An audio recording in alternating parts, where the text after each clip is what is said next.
છેલ્લા 20 વર્ષથી બોગસ ચાલતી માં કામલ બોગસ નર્સિંગ કોલેજના વિદ્યાર્થીઓએ ન્યાય ન મળતા આપના ધારાસભ્ય તેમના સમર્થકો સાથે ન્યાય અપાવવા આજે મેદાને ઉતર્યા, જેમાં માં કામલ કોલેજના વિદ્યાર્થીઓ પણ જોડાયા હતા। ધારાસભ્ય ચૈતર વસાવાએ રાજપીપળા ખાતે કલેક્ટર કચેરીએ વિદ્યાર્થીઓ સાથે ધરણા પ્રદર્શન કરવાની અગાઉથી જાહેરાત કરી હતી, તેથી નર્મદા પોલીસ એક્શનમાં આવી હતી। ડેડિયાપાડાથી રાજપીપળા આવતા કોલેજના વિદ્યાર્થીઓને એસટી ડેપો ગાર્ડન પાસે પોલીસે અટકાવ્યા હતા। ધારાસભ્ય પણ સર્કિટ હાઉસ ખાતે લઈ જવાયા હતા, ત્યાં પણ ચુસ્ત પોલીસ બંદોબસ્ત ગોઠવી દેવાયો હતો। જોકે ચૈતર વસાવાએ કલેક્ટર અને એસપીને મળવાની માંગ કરી, પણ આ બંને અધિકારીઓ મળી શક્યા ન હતા। ત્યારબાદ ધારાસભ્ય ચૈતર વસાવા તેમના સમર્થકો, કાર્યકર્તા અને કોલેજના વિદ્યાર્થીઓ સાથે કલેક્ટર કચેરીએ પહોંચ્યા હતા।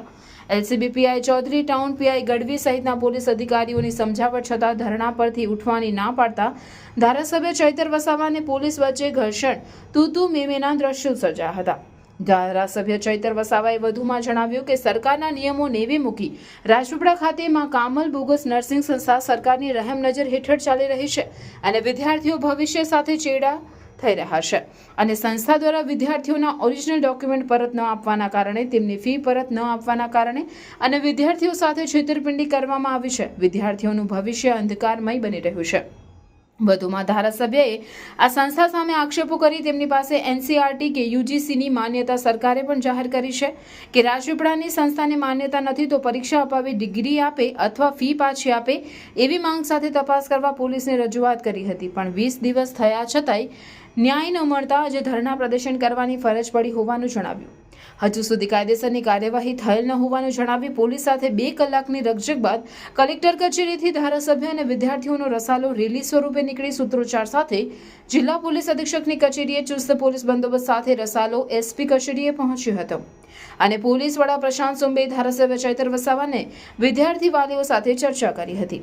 ધારાસભ્યની રજૂઆતને સાંભળી હતી। એ ઉપરાંત આરએમઓ, જિલ્લા આરોગ્ય અધિકારી, તકેદારી કર્મચારીઓ સાથે ચર્ચા કરી હતી અને જે એસટી વિદ્યાર્થીઓ સાથે ફ્રોડ થયું છે એમના ઓરિજિનલ ડોક્યુમેન્ટ પરત મળે, મળવાપાત્ર સ્કોલરશિપ મળે અને એમનો જીએનએમનો 3 વર્ષનો કોર્સ ગુજરાત નર્સિંગ કાઉન્સિલ દ્વારા પૂર્ણ થાય, આરએમઓ ફરિયાદી બને અને એમના પર યોગ્ય કાર્યવાહી થાય એવી અમારી માંગ છે। એ અમારે એસપી નર્મદાએ આગળની કાર્યવાહી કરવા દિન 15નો સમય માંગ્યો છે, ત્યારે દિન 15 દિવસ પછી વિદ્યાર્થીઓને ન્યાય નહીં મળે તો ઉગ્ર આંદોલનની ચીમકી આપી। છેવટે વિદ્યાર્થીના પ્રશ્નો અંગે ન્યાય આપવાની ખાતરી આપતા છેવટે મામલો થાળે પડ્યો હતો।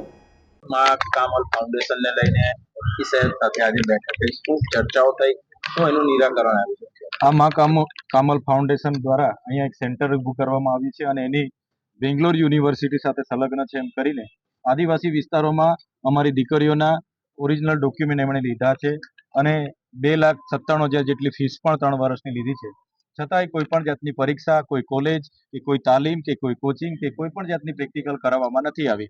ત્યારે અમે આજે 100 વિદ્યાર્થીઓ સાથે એસપી નર્મદાને ત્યાં અમે આવ્યા છે અને એમણે અમને કીધું છે કે દિન 15માં અમે તમામ વિદ્યાર્થીઓના ડોક્યુમેન્ટ અને જે લોકોનું એડમિશન નથી થયું એ લોકોની ફી અમે રિટર્ન કરાવીશું અને સ્કોલરશિપ માટે પણ ગુજરાત સરકારમાં અમે વાત કરીશું કે જે પણ વિદ્યાર્થીઓ રનિંગમાં છે એને આદિજાતિ વિકાસ વિભાગની સ્કોલરશિપ મળે એવા પ્રયાસો કરીશું। સાથે સાથે ગુજરાત નર્સિંગ કાઉન્સિલ અને જે ઇન્ડિયન નર્સિંગ કાઉન્સિલની જ્યારે આ સંસ્થાએ પરવાનગી નથી લીધી ત્યારે એ સંસ્થાની તપાસ કરાવવામાં આવે અને આરએમઓ અરજદાર તરીકે એમના પર કાયદેસરની કાર્ય કરવામાં આવે। આરએમઓને અરજદાર બનાવવાની વાત આજે એસપી શ્રીએ અમને કરી છે, ત્યારે અમે ફરી 15 દિવસ એ લાંબી તપાસ હોવાના નાતે અમે રાહ જોઈ રહ્યા છે। અમે એ પણ માનીએ છીએ કે એફઆઈઆર કરવાથી અને જેલમાં લઈ લેવાથી અમારા વિદ્યાર્થીઓના પૈસા અને ડોક્યુમેન્ટ રિટર્ન નથી મળવાના, એટલે પહેલા વિદ્યાર્થીઓનું ડોક્યુમેન્ટ, ઓરિજિનલ ડોક્યુમેન્ટ અને એમના ફી રિટર્ન મળે અને શિષ્યવૃત્તિ મળે એ જ અમારા પ્રયાસો છે। આ માં કામલ સંસ્થા 12 પાસ તમામ શાળાઓમાં 12મું ધોરણમાં ભણતા વિદ્યાર્થીઓને લોભાવી લાલચ આપીને પોતાના ડોક્યુમેન્ટો લીધા છે, ત્યારે નેત્રંગ, ભરૂચ, છોટાઉદેપુરનું નસવાડી તમામ નર્મદા જિલ્લાના વિદ્યાર્થીઓ એમના લોભામણી લાલચમાં આવેલા છે। અગાઉ 49 વિદ્યાર્થીઓ અમારી સાથે આવ્યા હતા, આજે પણ 80 થી 100 વિદ્યાર્થીઓ અમારી સાથે છે અને ઘણા વિદ્યાર્થીઓને અટકાવી દેવામાં આવ્યા છે, એટલે મને લાગે છે 200-250 જેટલા વિદ્યાર્થીઓ આ ગેરરીતિનો ભોગ બન્યા છે। તમામ એસટી વર્ગના છે, કેમ કે એસટી વર્ગની સ્કોલરશિપ મળે છે, આ લોકો ડમી સિમ કાર્ડ બનાવીને સ્કોલરશિપ પણ બારે બાર લઈ લે છે અને વિદ્યાર્થીને સ્કોલરશિપ પણ આજ દિન સુધી મળી નથી। સ્ટાર્ટિંગમાં જ્યારે એડમિશન લીધું ત્યારે 6 મહિના કોચિંગ કરાવ્યું હતું. એ ગુજરાતી માધ્યમથી કરાવ્યું હતું. જ્યારે આપણું બેઝ છે ઇંગ્લિશ માધ્યમથી. તો 6 મહિના પછી એમને કીધું કે આપણું અંગ્રેજી ચાલુ થશે, પણ ત્યારે એમને ઇન્ટર્નશીપમાંથી અમને સુરત મૂકી દીધા. અને સુરત મૂક્યા પછી બી એ લોકો કોઈ દિવસ હોસ્પિટલમાં તપાસ કરવા નથી આવ્યા કે હોસ્પિટલમાં સ્ટુડન્ટને શું કરાવે છે. ત્યાં એટલું ટોર્ચર કરતા હતા. અમને મેમને ઇન્ફોર્મ કરે કે મેમ આવું થાય છે, તો પણ કોઈ દિવસ જોવા નહીં આવે. ખાલી ફીસ માટે કોલ કરતા હતા કે તમારો તમે આવીને ભરી જજો, કાં તમારે ત્યાંથી આવશે કોઈ અને લઈ જશે. ટીચર કોઈ દિવસ આવતા ત્યાંના પતાવાળા હતા, એ આવીને ફીસ લઈ જતા હતા. પરીક્ષા લેવાનો હોલ ટિકિટ હોય અને 3 વર્ષ સુધી અમને એક્ઝામ આપવા લઈ ગયા છે, પણ હોલ ટિકિટ નથી અપાઈ. લાસ્ટ કર્ણાટક યુનિવર્સિટીમાં અમને એક્ઝામ આપવા લઈ જતા હતા. અમારી પાસે થિયરીનું પેમેન્ટ લેતા હતા, પ્રેક્ટિકલની ફીસ લેતા હતા, પણ અમારાથી નથી પ્રેક્ટિકલ કરાયું ત્યાં કે નથી થિયરી એક્ઝામ લેવાઈ. લાસ્ટ યર જ્યારે અમે ગયા ત્યારે હોલ ટિકિટ અપાવી, પણ એ હોલ ટિકિટ કઈ માન્ય નથી, કારણ કે અમારો DN નંબર નથી આવ્યો. જે યુનિવર્સિટીમાં અમારું થવું જોઈએ રજીસ્ટ્રેશન, એ નથી કરાયું હજુ સુધી. માંગણી એ છે કે અમારા ડોક્યુમેન્ટ ને અમારી ભરેલી ફીસ પાછી મળી જાય અમને, અને જે સ્ટુડન્ટને લાગુ પડતી હોય સ્કોલરશીપ એ પણ એમને મળી જાય. મારું નામ પટેલ ગાયત્રી, મારું ગામ પાલોદ અને ભરૂચ જિલ્લાની છું. અને ફી તો અમારી 3 વર્ષની ક્લિયર જ છે. અમારે કેટલા ફી ભરી છે અને કેવી રીતે ફી ભરી છે? અમે મહિને ફી ભરતા હતા. 4,000 ની ફી ભરતા હતા અમે. ફી ભરવા માટે તો અમે પહેલા તો ઘરનું અમે લોન લીધી. અમે ઘર પર લોન લઈને છોકરીને અમે ભણાવેલી છે. હવે ફરી પાછી ભણાવવા જઈએ તો અમારી પાસે તો પૈસા જ નથી કે અમે ભણાવી શકીએ એમ. હવે ફરી તો અમને લોન આપે જ ના બેંક, કેમ કે બેંકમાં લોન જ અમારી બાકી છે. જો કેટલી લોન લીધી? અમે કઈ 3,70,000 જેવી લોન લીધી હતી અમે. 3,70,000 પૂરી થઈ ગઈ એમ. 3 વર્ષની ફી અમારી પૂરી થઈ ગઈ. તમને શું આશા છે કે શું થવું જોઈએ આમાં? અમને તેવી આશા છે સર કે અમને ડોક્યુમેન્ટ પાછા મળવા જોઈએ, છોકરીના પૈસા પાછા મળવા જોઈએ અમને, તો અમે એ પૈસાથી અમે આગળ પાછા ભણાવીએ છોકરીને એમ. આ સર્ટિફિકેટને લઈને નોકરી મળે? હવે કાર્યરત તો છેલ્લા 5-7 વર્ષથી હું જોઉં છું, પણ એક્ઝેક્ટ ખ્યાલ નથી મને. સાહેબ, ચાલુ થઈ તે વખતે જે તમારું ડિપાર્ટમેન્ટ છે એને શું કાર્યવાહી કરી? તમે પણ પરમિશન આપી કે ના આપી કે નથી આપી? શું કામ નથી આપી? તમે તે વખતે ચેક કર્યું કે કેમ? પ્રાઇવેટ નર્સિંગ કોઈ પણ ખોલી શકે છે. એમાં ગુજરાત નર્સિંગ કાઉન્સિલની જો એફિલેટેડ કરવાની હોય તો જ પરવાનગી લેવાની હોય છે. આ કર્ણાટક યુનિવર્સિટીની એફિલિએશન બતાવે છે, તો કર્ણાટકથી પરમિશન લઈને અહીંયા ખોલેલી છે એવું જણાવે છે. આપણા વિસ્તારમાં ચાલુ થઈ તો તમારે ચેક કરવાની ફરજ નથી આવતી? ના, એ ગુજરાત નર્સિંગ કાઉન્સિલની ફરજ હોય છે, અને એ અમને જણાવે તો અમે ત્યાં જઈને ચેક કરતા હોઈએ. આની સામે ગુનાહિત પ્રવૃત્તિ માટે FIR તમારા દ્વારા કરવામાં આવી છે, તો પુરાવા રૂપે શું આપીશું? FIR ની હાલમાં તો હજી તપાસ ચાલી રહી છે, અને પુરાવા રૂપે એ લોકોએ જે ડોક્યુમેન્ટ આપ્યા છે એ ડોક્યુમેન્ટમાં કોઈ ગુજરાતનું અહીં ચલાવી શકવા માટેનું કોઈ પ્રમાણિત ડોક્યુમેન્ટ હજી સુધી રજૂ કરેલ નથી.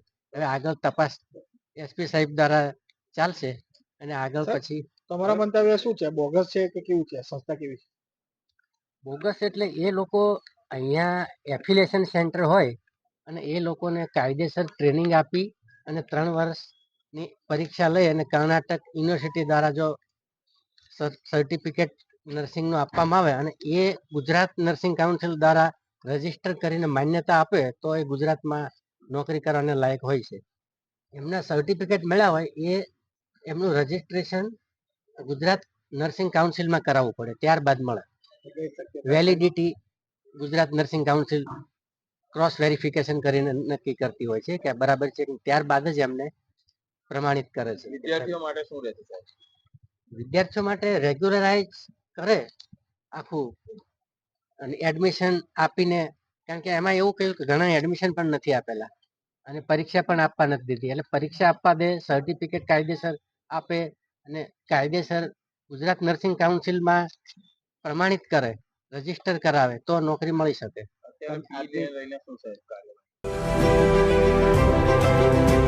Welcome to Palmland Hospital, Baruch's first NABH certified private hospital where excellence meets compassionate care.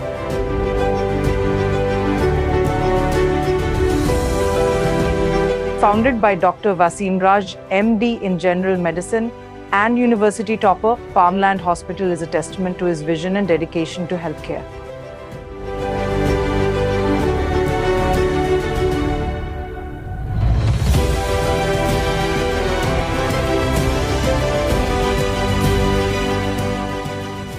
under the management of Raj Palmland Hospital Private Limited. Backed by Dr. Wasim Raj's achievements, we offer a wide range of specialized services including internal medicine, ICU care, general and laparoscopic surgery, orthopedics, nephrology and dialysis, neurology and neurosurgery, trauma care, gastroenterology, gastrosurgery, urology and neurosurgery.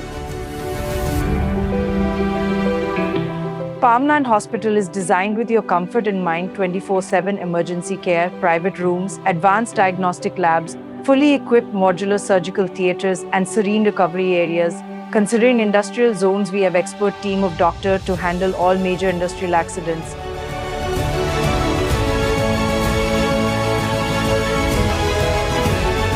Located at Railway Station Road, Falshuti Nagar, Bharuch, we are easily accessible for all your healthcare needs. We collaborate with all major TPAS and insurance companies, including major corporates like ONGC, GNFC, and GSEL. We are also empaneled with government schemes like Ayushman Yojana. We are associated with major GIDC around Bharuch and provide OHC services, which includes pre-employment and periodical health checkup. Palmland Hospital Healing Bharuch with Heart, led by Dr. Wasim Raj. For more information, visit our website at www.palmlandhospital.com.